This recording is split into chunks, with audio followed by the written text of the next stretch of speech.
Bueno, vamos con la pregunta 21. En el transcurso de una infección viral, un mismo péptido viral podría unirse a diferentes moléculas de CMH1 expresadas en célula infectada. Sí, esa es la correcta.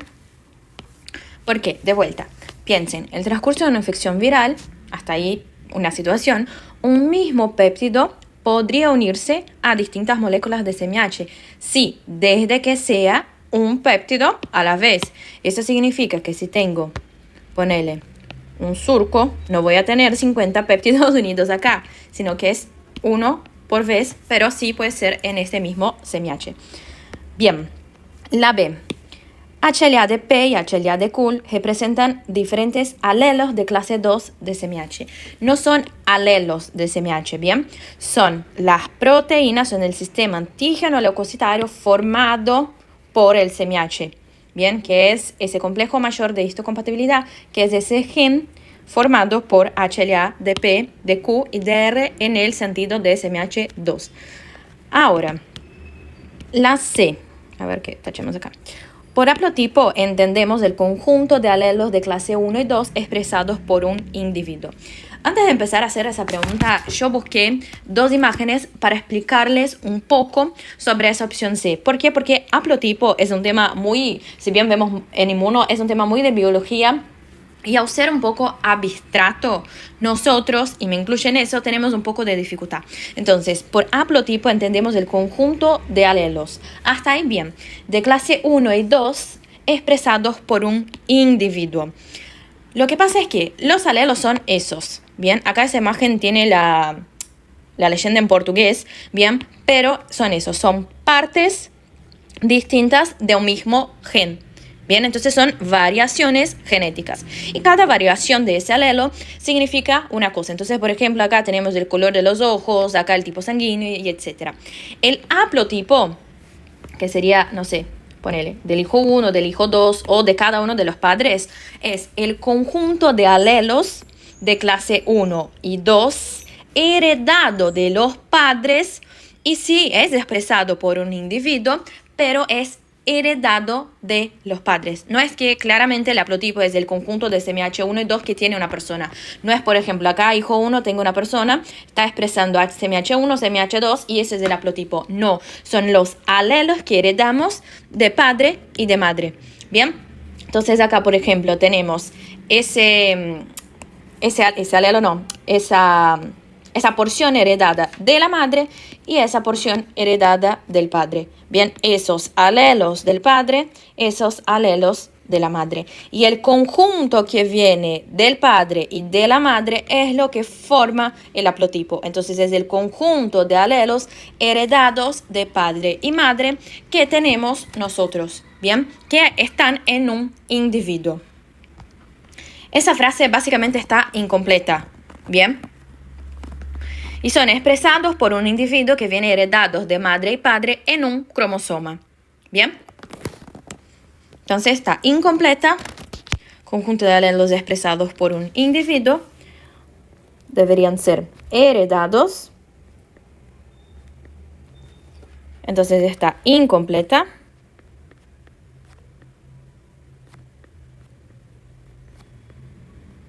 Y tenemos que pensar que, también que es el conjunto de alelos maternos heredados de madre y padre, o sea, maternos y paternos, de un individuo presentes en un cromosoma. ¿Bien? D. Tanto en la vía endógena de procesamiento como en la presentación cruzada a través de CMH1, el péptido antigénico se unirá a moléculas de CMH1 en el endosoma. No, CMH1 es en retículo endoplasmático. En endosoma sería CMH2.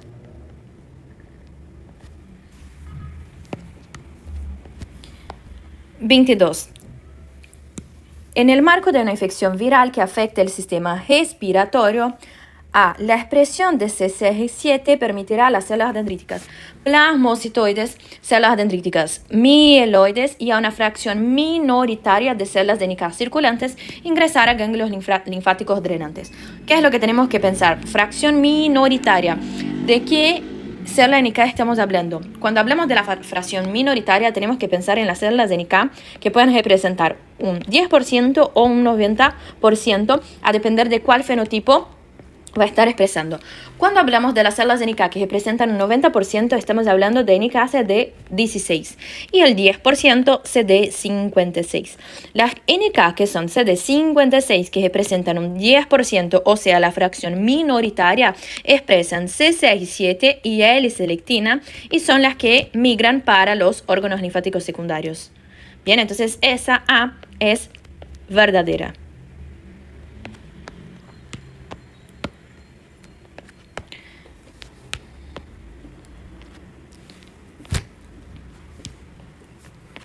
B. El interferón gamma promoverá en las células infectadas la producción de centenares de proteínas capaces de mediar una actividad antiviral. No, el que va a hacer eso no es el interferón gamma, es el interferón de tipo 1.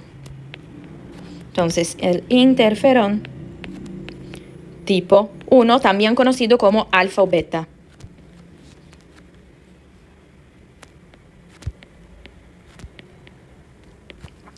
C. La interleuquina 8 promoverá el reclutamiento de células dendríticas plasmocitoides. No, la interleuquina 8 no promueve el reclutamiento de células dendríticas plasmocitoides, sino que es quimioatractante de neutrófilos.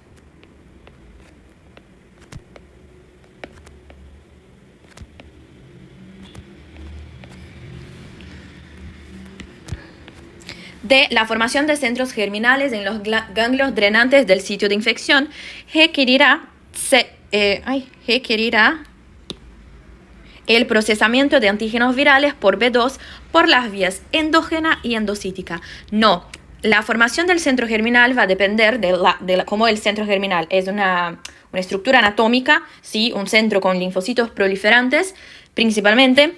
Ese centro germinal va a requerir que el linfocito B2 reconozca un antígeno, lo procese por vía endocítica y lo presente a un linfocito T folicular helper.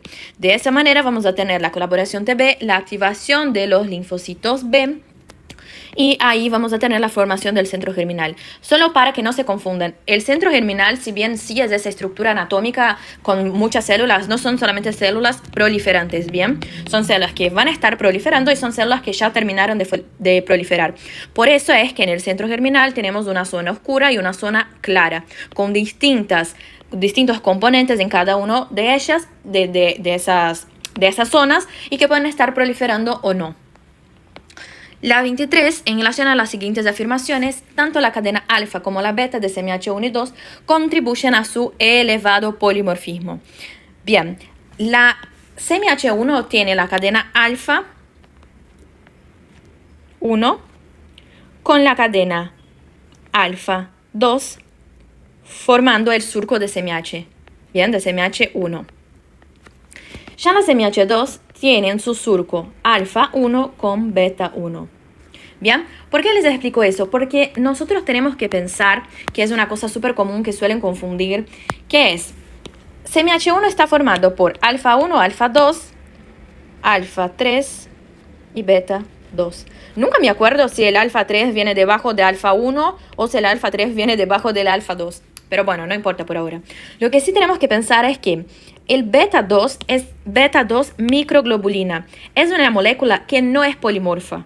Bien, es una cadena no polimorfa, pero al no ser polimorfa, la cadena beta 2 de CMH1 no significa que CMH1 sea menos polimorfa que CMH2. Bien, porque CMH de por sí ya es un complejo mayor de histocompatibilidad que tiene polimorfismo, tiene elevado polimorfismo.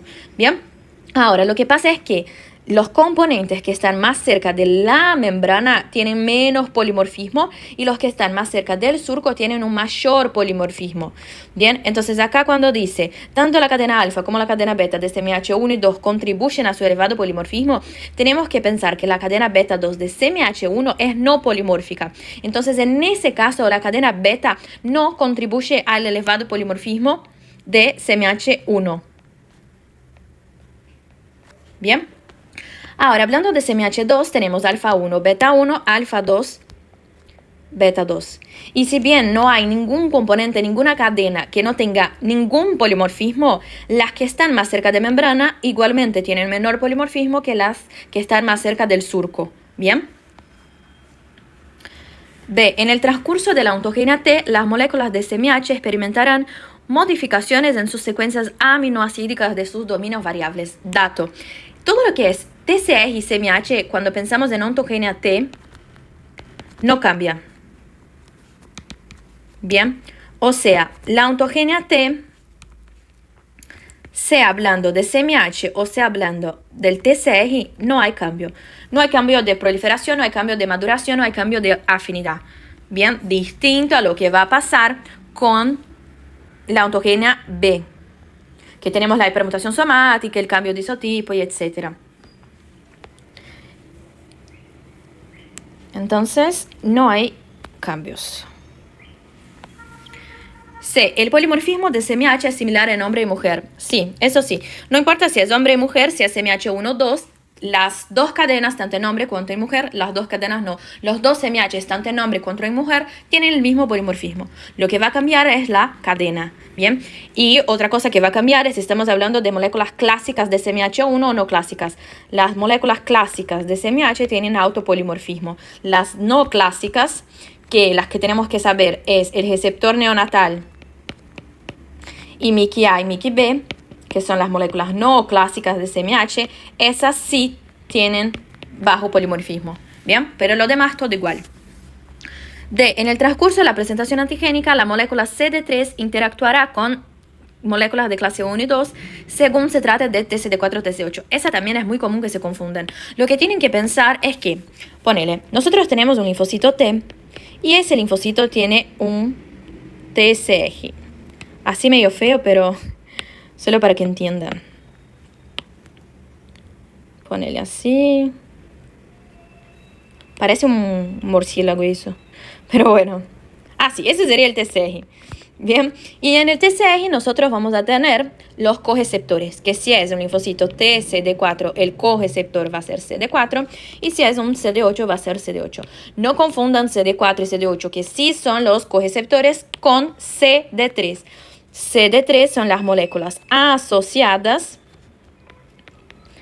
que no son el coreceptor, pero que contribuyen a enviar señales intracelulares de activación al linfocito T cuando el TCG reconoce el antígeno. Entonces acá tenemos un TCG, acá tenemos el coreceptor que puede ser CD4 o CD8 y acá tenemos el CD3 que no es el coreceptor. Y acá del otro lado tenemos una célula dendrítica. Y esa célula dendrítica tiene CMH. Bien. Y acá el antígeno. Antígeno, CMH. Como nosotros vimos, lo que está más cerca, las cadenas que están más cerca del surco tienen mayor polimorfismo que las que están más cerca de la membrana de la célula. Bien, de la superficie de una célula. Lo que se comunica del linfocito T o del TCG y de la célula dendrítica con el CMH es lo siguiente. Es así. El surco de CMH con el antígeno y lo que sería el surco, que no es bien, si bien no es un surco, pero que sería esa porción del TCG que reconoce el antígeno, eso sí se unen TCG con CMH. Pero lo que pasa es que lo que es reconocido del TCG con el CMH es el coreceptor, más o menos así. Es el coreceptor del linfocito que se une a la porción no polimórfica o menos polimórfica porque está más cerca de la membrana que el surco de CMH. Entonces, de vuelta, los choices siempre ponen, y por ahí suelen confundir, tenemos CD3 interactuando con CMH. Falso. También muchas veces ponen que el TCG interactúa con CMH. No está de todo mal. A depender de la bibliografía que usted lee, puede decir que el TCG directamente interactúa con el CMH, pero lo más correcto es que el coreceptor del linfocito T, bien, del TCG, el coreceptor, es lo que va a interactuar con el CMH, con las porciones no polimórficas. Bien, obviamente busquen un dibujo más lindo que ese para entender, pero creo que a grandes rasgos les quedó. Entonces acá es falso porque no es. CD3 no interactúa con CMH. La 24, en relación a los receptores de reconocimiento de patrón, la vía Cgas-Stin estimula la producción de interferón de tipo 1 en respuesta al reconocimiento de ADN viral presente en el citosol. Verdadera. Esa no es mucho de entender, sino que es más de saber que el receptor de reconocimiento de patrón, el Cgas-Stin, estimula la producción de interferón tipo 1 reconociendo ADN viral en el citosol. Este es básicamente saber que está en el citosol, qué es lo que reconoce y si tiene alguna función clave, que ese sí tiene una bastante clara, que es estimular la producción de interferón de tipo 1.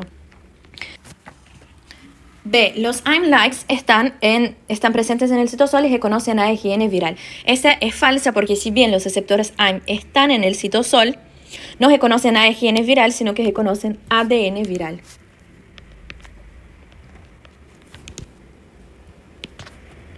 ADN.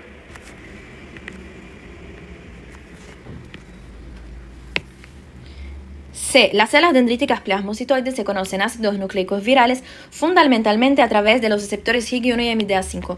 No, los receptores Hig1 y MDA5 están en células parenquimatosas. Y las células dendríticas plasmocitoides reconocen ácidos nucleicos a través de los receptores TOL, 3, 7, 8 y 9 principalmente. ¿Bien? D. Los receptores TOL pueden expresarse en membrana, en compartimento endosomal o en citosol. En membrana sí, en endosoma sí, pero en citosol no. 25. ¿Cuál de los siguientes factores no contribuye a la capacidad de las células dendríticas foliculares de retener antígenos en su superficie? A. La expresión de receptores para componentes del complemento. Sí, esa es verdadera, porque acuérdense que las células dendríticas foliculares tienen el CR1 y el CR2, que son los receptores de complemento. B. La expresión de receptores para el fragmento eficiente de los anticuerpos. También esa es una de las maneras que reconocen antígenos opsonizados. También. C. Opsonización de antígenos por el complemento. Sí, porque si tienes receptores de complemento, pueden reconocer antígenos y pueden reconocer antígenos opsonizados. Y D. La capacidad... A ver acá... No me dejaba poner. La capacidad de dendríticas foliculares de macropinocitar antígenos. No. ¿Por qué? Porque la macropinocitosis es una endocitosis sin receptor. Y esas dendríticas foliculares no tienen capacidad de hacerlo. Ahora, las dendríticas mieloides, por ejemplo, sí. Pero las foliculares no hacen macropinocitosis, que sería una endocitosis sin receptor. La 26. Mariano, un joven de 21 años, inmunocompetente, contrae una infección respiratoria grave por una bacteria de replicación extracelular a la cual no haya estado expuesto previamente. A las 24 horas post-infección sufrirá un incremento en los niveles plasmáticos de la lectina quione-manosa. Pensemos, MBL, que es un receptor de reconocimiento de patrón, y también es una proteína de fase aguda. Que tardaría, proteína de fase aguda, que tardaría más o menos 24 a 48 horas en producirlas. Entonces está bien, porque 24 horas post-infección sí puede pasar. Entonces, ok. B. La enzima NADPH oxidasa podrá encontrarse en su forma activa en la membrana de los fagosomas de los neutrófilos que migraran al foco infeccioso y capturaran a la bacteria.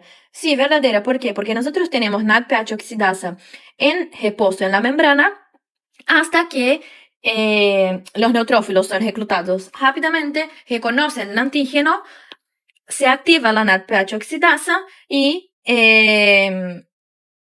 empieza a producir y liberar especies activas de oxígenos. Bien, entonces la enzima NADPH oxidasa podrá encontrarse en su forma activa después que los neutrófilos migraron al foco infeccioso y capturaran la bacteria. Bien, porque antes está en reposo. Es verdadera. C. A las 72 y 96 horas experimentarán un incremento de tamaño de los ganglios que drenan el tejido infeccioso. Sí, esa es verdadera porque el aumento de los ganglios tarda un poco más, 72-96 horas, que una activación de células y componentes de lo que sería más para el lado de la inmunidad innata. Bien, los ganglios tardan un poco más porque tiene que pasar por el reconocimiento antigénico, la expansión de los linfocitos para que empiecen a proliferar y aumentar los ganglios de tamaño. Verdadera de las opciones A, B y C son correctas. La 27. Un individuo adulto inmunocompetente sufre una infección viral en el piel. A. Los mecanismos microbicidas dependientes de oxígenos de los neutrófilos serán responsables de resolver la infección induciendo la muerte de células infectadas a través del mecanismo de citotoxicidad celular dependiente anticuerpo. Primer punto, estamos hablando de virus, bien, una infección viral. Los neutrófilos son más importantes para bacterias y hongos. Bien, obviamente pueden actuar para parásitos y para virus también, pero en menor medida.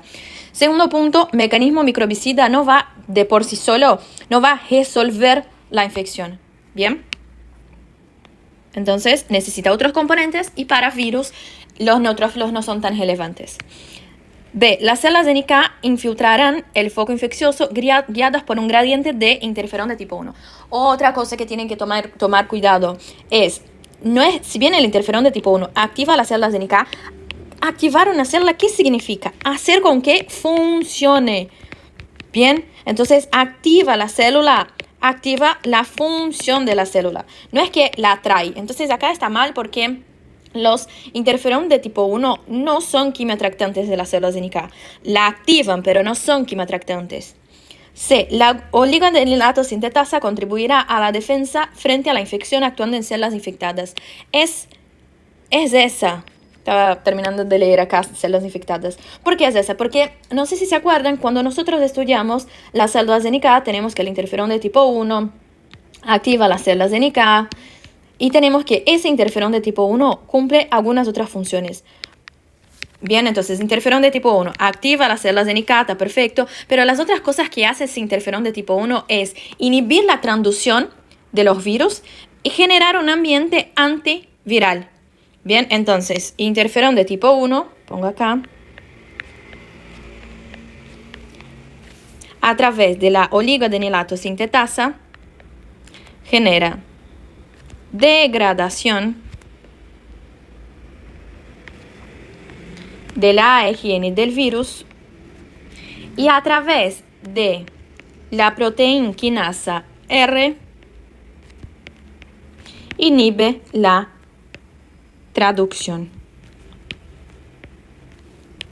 Y cuando hablamos que genera un estado antiviral es porque el virus no van a estar replicando.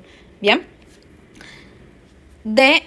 Las moléculas de histocompatibilidad de clase 2 expresadas en células infectadas serán críticas para acción citotóxica de las células NK. Las que son expresadas en células infectadas son las moléculas de CMH1.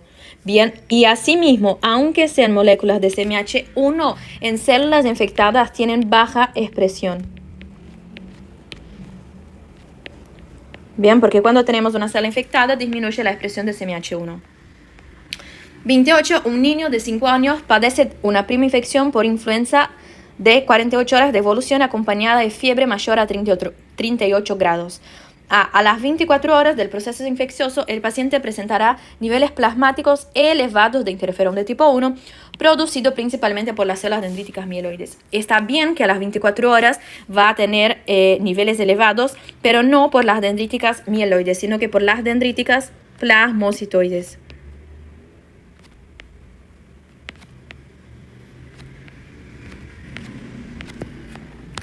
B. Las células de NK del paciente reclutadas al foco destruirán células infectadas. Sí.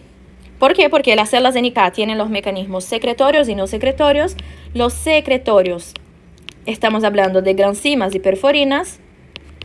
Y los no secretorios, estamos hablando de Fas y Fas ligando. Los dos mecanismos, sea secretorio o no secretorio, generan la apoptosis celular. Bien. C. La respuesta adaptativa mediada por TCD4 del perfil TH2 mediará en el control de la infección. TH2 sirve para parásitos y helmintos, no para virus.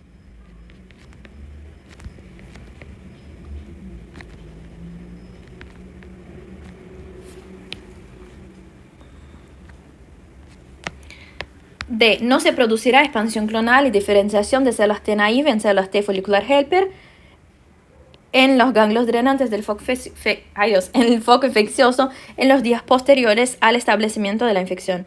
No, o sea, no tiene por qué no producir expansión clonal. Bien, no hace sentido. Obviamente no va a ser a las 48 horas, pero en los días posteriores, sí.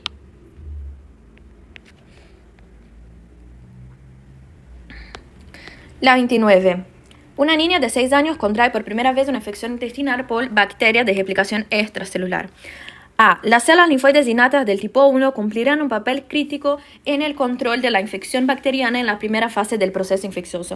Células linfoides innatas tipo 1 son símil TH1, que actúa para virus y bacterias intravesiculares. Bien, entonces, innata tipo 1 no será crítica. Ahora, una importante sería la linfoide innata tipo 3, ¿bien? B. La migración de neutrófilos al sitio de infección desde la sangre requerirá la participación del receptor de C6 y 7. No, porque los neutrófilos no expresan C6 y 7. Bien, depende del gradiente de quimioatractantes de neutrófilos.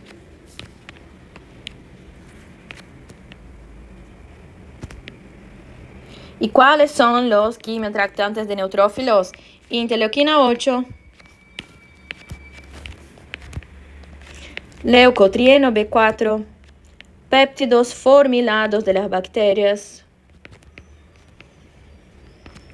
C5A, C3A,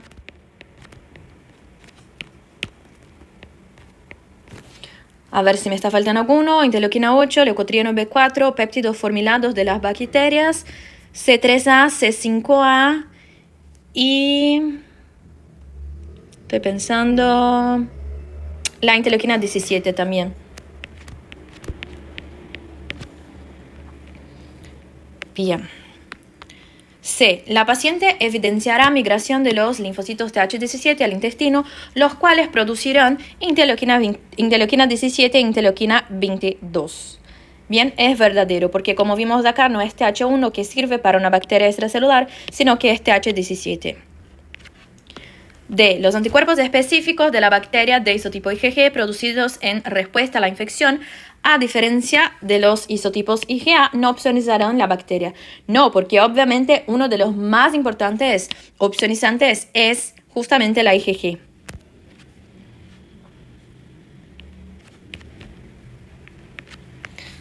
30. Marcelo, un adolescente de 13 años inmunocompetente, sufre una infección respiratoria por Mycobacterium tuberculosis, una bacteria intravesicular. A. Las células linfoides innatas de tipo 2 producirán interferón gamma que contribuirá a la contención de la infección. Falso, porque cuando pensamos en tuberculosis tenemos que pensar en TH1 y como vimos justo en la pregunta anterior, estaríamos hablando de células linfoides innatas tipo 1, que sería símil TH1. B. Los linfocitos TH1 específicos generados en respuesta a la infección exhibirán niveles incrementados de CD40 ligando que tras interactuar con CD40 presente en la superficie de macrófagos contribuirán a su activación. Sí, ¿por qué? Eso lo que tenemos que pensar es que CD40 y CD40 ligando participan de la segunda señal de activación. Y ahí, para que no se confundan, Gaby, entonces los macrófagos pueden activar los linfocitos. Sí, desde que sea un efector, por ejemplo, TH1. Ahora, si es un linfocito naive, no. Bien, porque los linfocitos naive solamente se activan por las células dendríticas mieloides maduras. Bien. C. Los anticuerpos específicos para antígenos del patógeno cumplirán un rol clave en la erradicación de las infecciones. No, porque los anticuerpos, cuando hablamos de un ambiente o de una ubicación intravesicular, no sirven tanto para esos microorganismos. Ahora, Gaby, para virus, porque siempre vemos que los anticuerpos sirven para virus. Sí, pero sirven para neutralizar el ingreso del virus. Eso parece un sol, pero es un virus. Entonces, los anticuerpos neutralizan el ingreso del virus y obviamente también pueden opsonizar, pero no van a erradicar cuando pensamos en un antígeno intravesicular o intracelular. B. La interleuquina 1 producida por TH2 será crítica para la diferenciación de macrófagos en un perfil M2 que promoverá la reparación del tejido una vez erradicada la infección. No, ni hay interleuquina 1 producida por TH2. Bien, lo que tenemos es la interleuquina 1 participa de la activación de TH17. Bien, pero no por TH2 y tampoco para hacer con que el macrófago se diferencie en un perfil M2. 31. Un individuo sufre una infección por virus que no infecta a las células dendríticas. Cuando vemos virus que no infecta, ¿qué tenemos que pensar en virus que no tiene tropismo? No tiene tropismo. Bien. Ahora sí. A.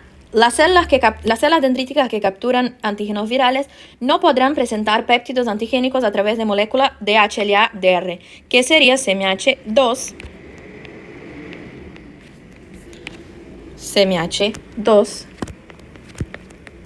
que presentaría para un linfocito TCD4.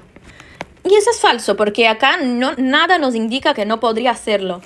Bien, entonces sigue el curso natural de tener una CMH2 presentando para un linfocito TCD4 a través de una célula dendrítica. Y los TCD4, acuérdense que se diferencian para TH1, bien, TH2, TH17 también. Pero hablando de TH1, actúa para virus. Entonces acá es falsa porque sí podrían presentar.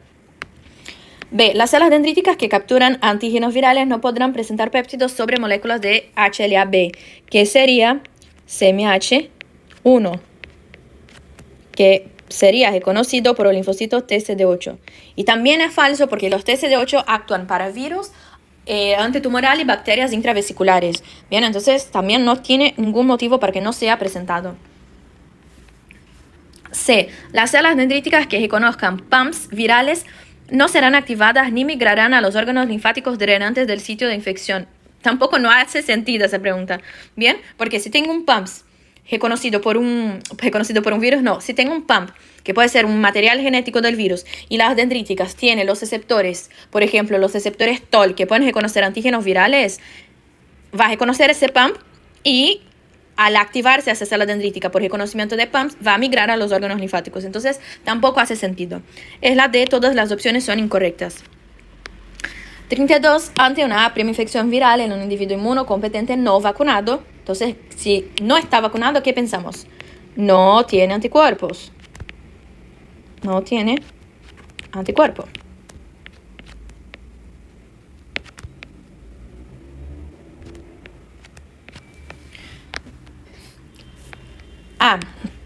A los 2 días de iniciado el proceso infeccioso, podrán encontrarse linfocitos T específicos para antígenos virales que expresan altos niveles de Fas ligando y PD1 en los ganglios drenantes del sitio de infección. A los 2 días, chicos, primero que a los 2 días tenemos que pensar en innata.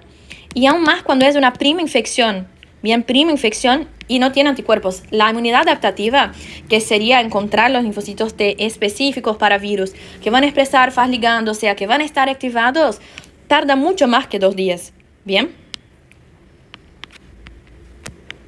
Tarda más. B. A la semana, ahí ya podemos empezar a pensar que quizás sí. De iniciado el proceso infeccioso podrán encontrarse linfocitos T follicular helper específicos para antígenos virales que expresen CXCR5. O sea, pensemos en un contexto de migración para el folículo para hacer colaboración TB. Y CD40 ligando, ya pensamos en un linfocito activo, porque CD40 ligando es una molécula inducida por la activación de los linfocitos, bien, en los ganglios drenantes del sitio de infección. Es verdadera. Bien. C. Al día siguiente, de vuelta, tarda mucho más que eso. Pero, a ver, termino de leer porque por ahí está hablando de la inmunidad innata. Al día siguiente de iniciado el proceso podrán encontrarse anticuerpos contra antígenos, etcétera, etcétera. Al día siguiente, anticuerpos, falso. ¿Bien? ¿Por qué? Porque tarda mucho más. La 33, un niño de 8 años presenta eosinofilia marcada, aumento de los eosinófilos, en el contexto de una parasitosis intestinal por helmintos, un proceso infeccioso normal. A. citocinas producidas por TH2 promoverán el reclutamiento y activación de eosinófilos y mastocitos.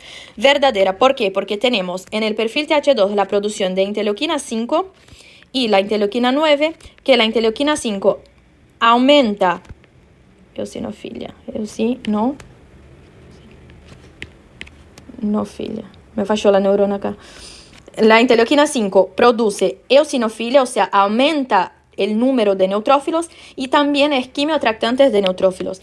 Y la interleuquina 4 genera mastocitosis, aumentando el número de mastocitos y reclutando los mastocitos. Bien, y las dos son producidas por TH2. B. La toxicidad celular dependiente anticuerpo mediada por NK a través del receptor CD16 constituye un mecanismo relevante para la erradicación del parásito. CELNK sirve para virus. Entonces, virus. Y erradicación es una palabra fuerte. Bien, entonces, ojo con eso. C. La activación de B2 naive específicos y la formación de centros germinales podrán ocurrir en cualquier ganglio linfático, aún sin la llegada de antígenos ni células presentadoras.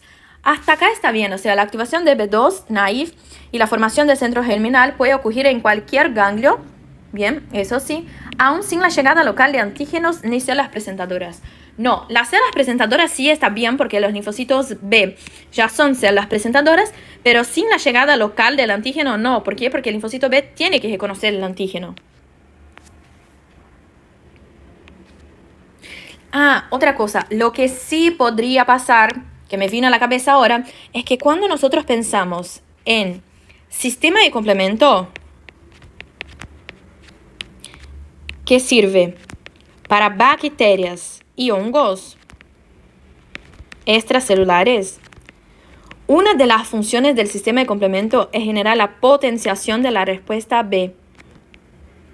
Bien, y en ese caso de bacterias y hongos, a través de la potenciación del complemento, podría ocurrir la activación del linfocito sin la llegada local del antígeno.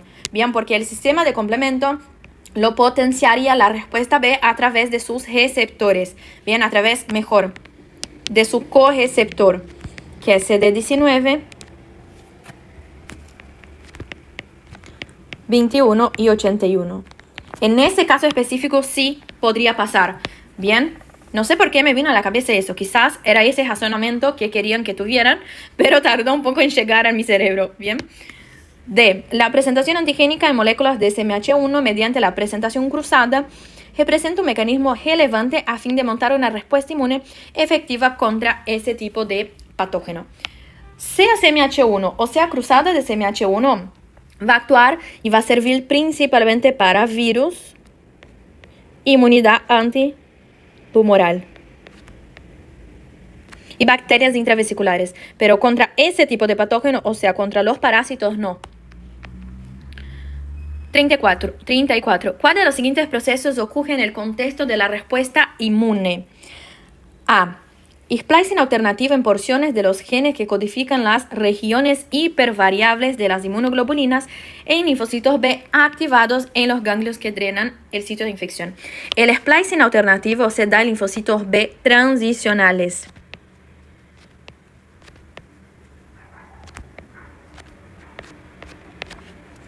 Y no en linfocito B activo. Y en porciones que codifican las regiones hipervariables tampoco. Se da en la cadena, en la porción constante. Cuando el linfocito B pasa de B transicional 1, acá pongo 1, para B transicional 2. Y se da en la porción constante. B. Hipermutación somática en los genes que codifican la porción variable de la cadena pesada y liviana de la inmunoglobulina que forma parte del BCI. Sí, porque básicamente es eso la hipermutación somática, es codificar la porción variable para aumentar la afinidad del BCI hacia el antígeno. C. Inhibición de la expresión de CD80-86 inducida por CD40-40 ligando. No. Incluso CD40-40 ligando aumenta la expresión de CD80-86. Bien. Pero no CD886 no va a inhibir CD4040 ligando. Las dos son moléculas de coestimulación que participan de la segunda señal de activación de los linfocitos. D. Recombinación somática en los genes que codifica la cadena beta del T6 en linfocitos T activados. La recombinación somática se da en linfocitos T que aún ni son naive. Bien, son linfocitos T en el timo.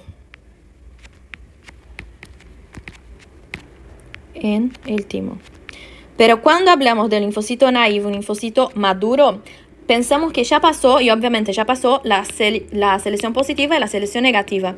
Ahora, el linfocito de la recombinación somática se da antes de selección positiva y antes de selección negativa. ¿Sí? Entonces, hace un tiempo ya hubo la recombinación somática. 35. ¿Cuál de los siguientes procesos ocurre en el contexto de la respuesta inmune?